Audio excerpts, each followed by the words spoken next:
Most rock stars collect gold records, but Nick Mason? He collects horsepower. Not the kind on stage, but the kind that roars down racetracks. From Le Mans legends to multi-million-dollar classics, Pink Floyd's drummer has built a garage that any car enthusiast would kill to see. But here's the thing. Unlike most collectors, Mason doesn't just own these cars, he drives them like they were meant to be driven. Fasten your seatbelts because we're about to explore some of the most breathtaking classic cars in Nick Mason's collection. One of the absolute crown jewels of Nick Mason's car collection is the Ferrari 250 GTO. It's the kind of machine that sends shivers down the spine of collectors, racers, and enthusiasts alike. The 250 GTO is so rare and so valuable that it's basically the Mona Lisa of classic Ferraris. Mason's particular 250 GTO is reportedly worth over $50 million. That's pretty good for a car he originally bought for just £37,000 in 1977. Back when he bought it, people thought he was out of his mind. Spending that kind of money on a 16-year-old ex-racing Ferrari? Crazy, right? Except not really. He used the money he made from Pink Floyd's The Dark Side of the Moon, which, by the way, turned out to be one of the best-selling albums of all time. Safe to say, the man knew what he was doing. The 250 GTO was built between 1962 and 64, and Ferrari only made 39 of them. Back then, it was the pinnacle of race car engineering. It packed a 3-liter V12 with 300 horsepower, which might not sound like much today, but in the early 60s, that was some serious firepower. With a top speed of 170 miles per hour and a 0 to 60 time of just 6.5 seconds, it was a monster on the track, winning races left and right, and quickly became one of the most dominant racing Ferraris ever. Mason's GTO first landed in the UK in 1964, originally owned by Peter Clark before passing through a handful of British collectors. By the time Mason got it, it wasn't seen as a collectible, it was just an old race car. Decades later, it became the holy grail of Ferraris. Offers started rolling in, with collectors practically throwing suitcases of cash at him. In 2010, he reportedly turned down $30 million for it. 3 years later, another 250 GTO was sold for $53 million, officially making it the most expensive Ferrari ever. Despite its mind-boggling value, Mason doesn't just let it sit in his garage collecting dust. This car gets driven. Up until 2014, it was still actively competing in sports car events. Nowadays, it mostly makes appearances at prestigious events like the Goodwood Revival, where Mason lets people get up close and personal with it. This is just the beginning. Nick Mason's collection is packed with even more rare and legendary machines, each with its own incredible story. If you're loving this glimpse into his garage so far, make sure to hit that like button and subscribe for more deep dives into the world's most insane car collections. Now let's check out what else he's got. Nick Mason's McLaren F1 is the race-bred GTR version, a car built to dominate endurance racing. Only 28 were ever made, and Mason owns chassis number 10R, which was the very first F1 GTR to be made street legal. Officially designed for the racetrack, these cars tore up circuits around the world, including a historic win at the 24 Hours of Le Mans in 1995.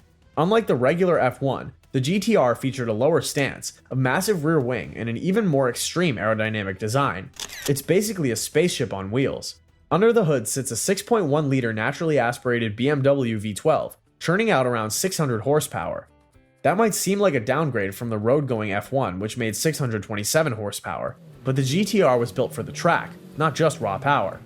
Also, this thing weighs next to nothing thanks to its carbon fiber body, and its top speed is a mind-blowing 230 miles per hour, capable of going 0 to 60 in less than 3 seconds. Unlike the standard F1, which had a somewhat luxurious interior, the GTR strips everything down to the essentials. No fancy leather, no creature comforts, just pure racing pedigree. The iconic center seating position remains, giving the driver an unmatched view of the road, and every control is designed for high-performance driving.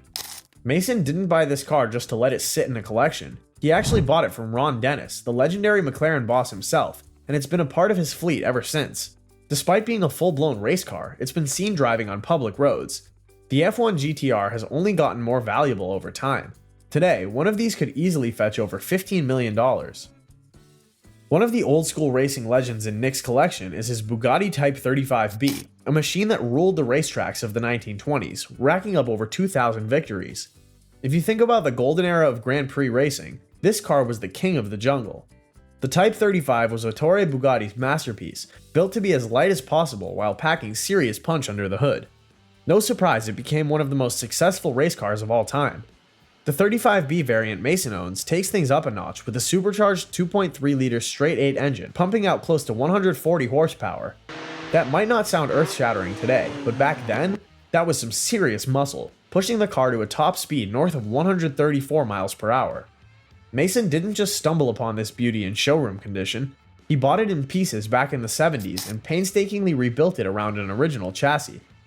This was no quick weekend project. It took patience, precision, and an obsession with authenticity. By the 1980s, he had it back on the track, tearing up circuits just like it did decades prior. One of the coolest features of this car? Those one-of-a-kind cast aluminum wheels. They weren't just for show, they reduced unsprung mass, making the suspension more responsive. This was cutting-edge technology back in the day, the kind of detail that set Bugatti apart from the competition. The Maserati Tipo 65 birdcage is a legend in its own right, a featherweight rocket designed to take on the best sports cars in the late 50s and early 60s. Built in 1959, Mason's car is the last of only 6 ever made. That alone makes it incredibly rare, but what truly sets it apart is its innovative design.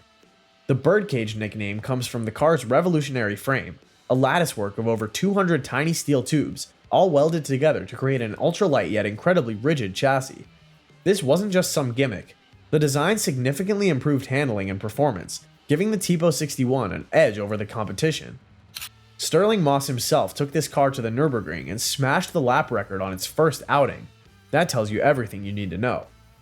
Under the hood, the Tipo 61 packs a 3-liter DOHC inline-4 engine, cranking out around 250 horsepower. That's a whole lot of grunt for a car that barely tips the scales. With a 5-speed manual transaxle and rear-wheel drive, this machine was built for pure, unfiltered driving joy.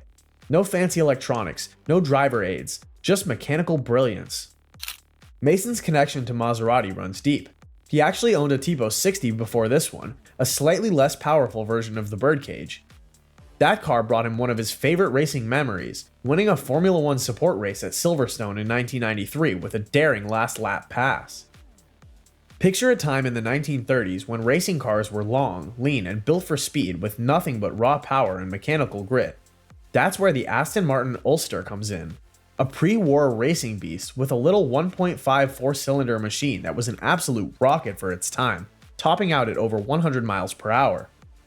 Nick Mason grabbed 3 of them, LM17, LM18, and LM21. Since 1973, these cars have been a part of his collection, and he's raced them with the same enthusiasm he has for pounding the drums. The Ulster was a masterclass in handling. With a lightweight 2-seater body and a 4-speed crash gearbox, this car was designed to be driven hard. It had an overhead camshaft 4-cylinder engine producing 80 horsepower at 5,250 RPM. Back in 1935, that was serious business. It was enough to push this tiny beast past 100 miles per hour, making it one of the fastest race cars of its era. Driving an Ulster is an experience like no other. First off, the throttle pedal sits in the middle, between the brake and the clutch, completely backward from what we're used to today. The H-gate shifter is flipped too, meaning the first gear is where the fourth should be.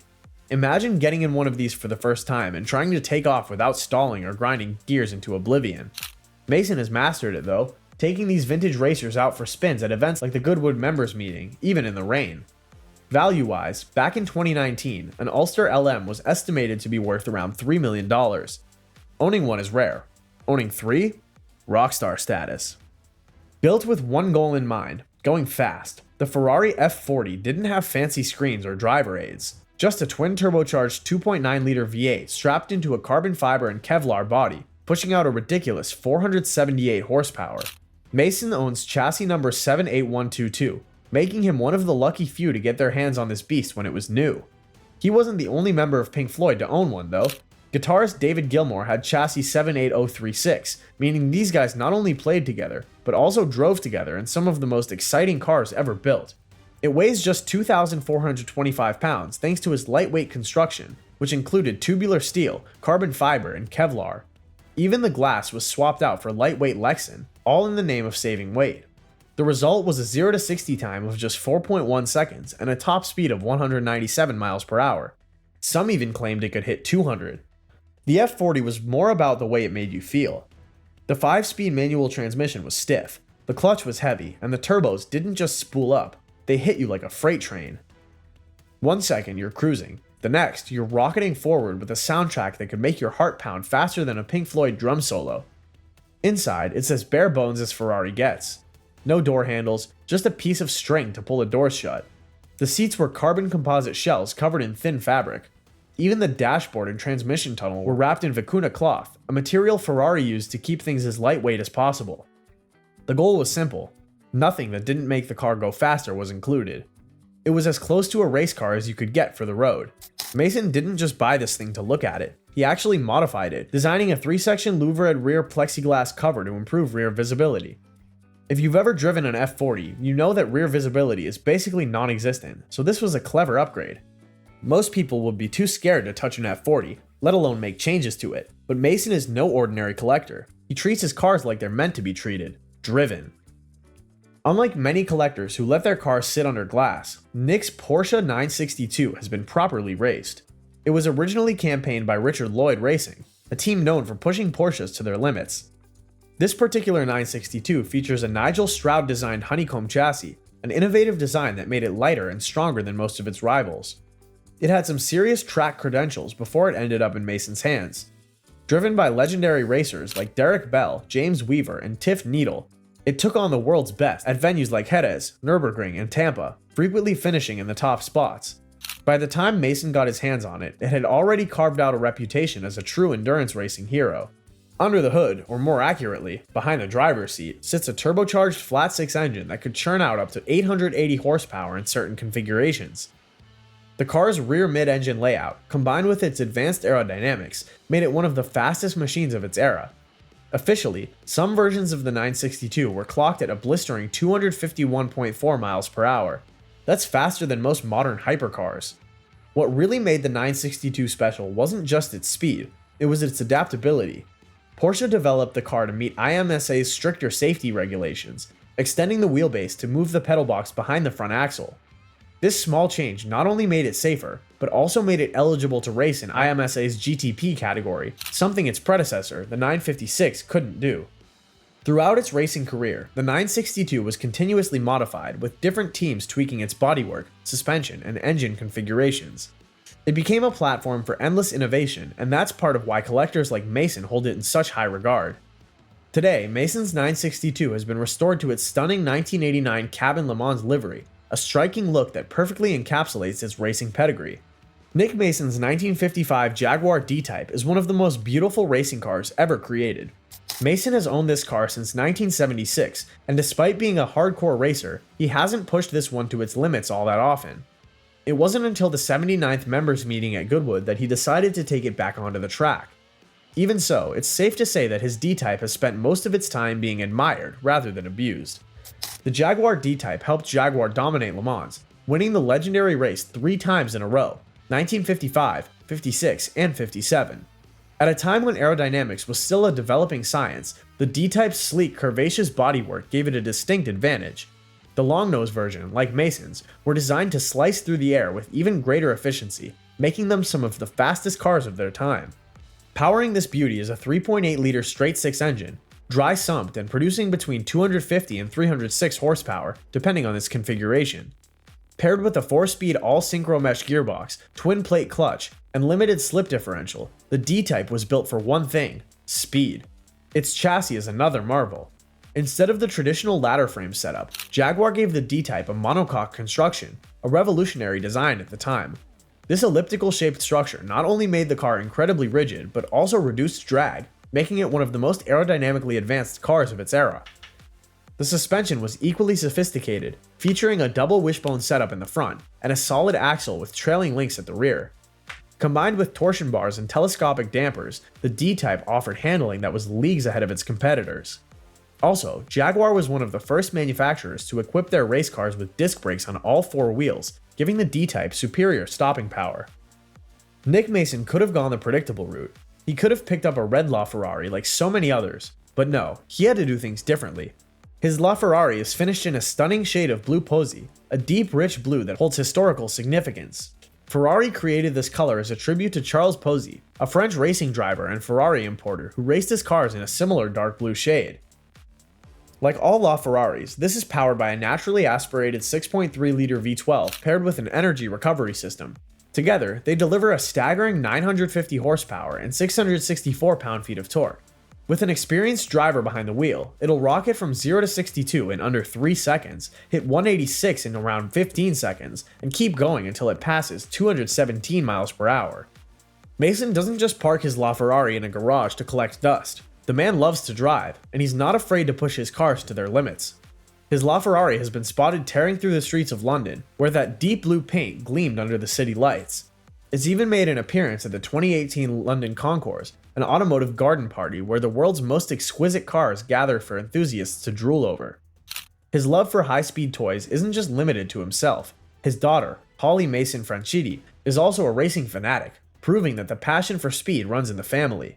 Before the LaFerrari, before the McLaren F1, before Mason's garage turned into a museum of speed, there was the Ferrari 275 GTB4. This was his first real dive into the world of Ferraris, and let's just say it was a bit of a bumpy ride. Mason bought his 275 GTB4 in the early 70s, back when he was still getting a feel for high-performance cars. He wanted a Ferrari 250 GTO, but those were already out of reach, so he went for the next best thing.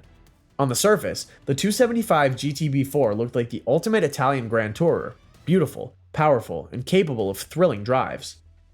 Reality, though, told a different story. Mason is the first to admit that his Ferrari was a nightmare to maintain. He called it the worst of the lot because of its frustrating mechanical issues. The brakes were dreadful, constantly requiring attention, and the spark plugs had a habit of getting soaked. Despite its flaws, the 275 GTB4 was still a serious machine. Under the hood sat a 3-liter V12 engine with twin camshaft cylinder heads, producing 300 horsepower and 254 pound-feet of torque.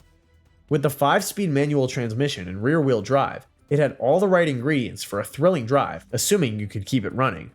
For Mason, this Ferrari was both a lesson and a stepping stone. It was his introduction to the world of Maranello, and while it frustrated him to no end, it also fueled his passion for Ferraris. He didn't let the experience sour him. Instead, it pushed him to eventually buy the car he really wanted, a Ferrari 250 GTO. So, which one of his classics stole the show for you? Drop a comment and let us know. If you want more similar videos, make sure you're subscribed with notifications on. We've got more classic rides coming your way.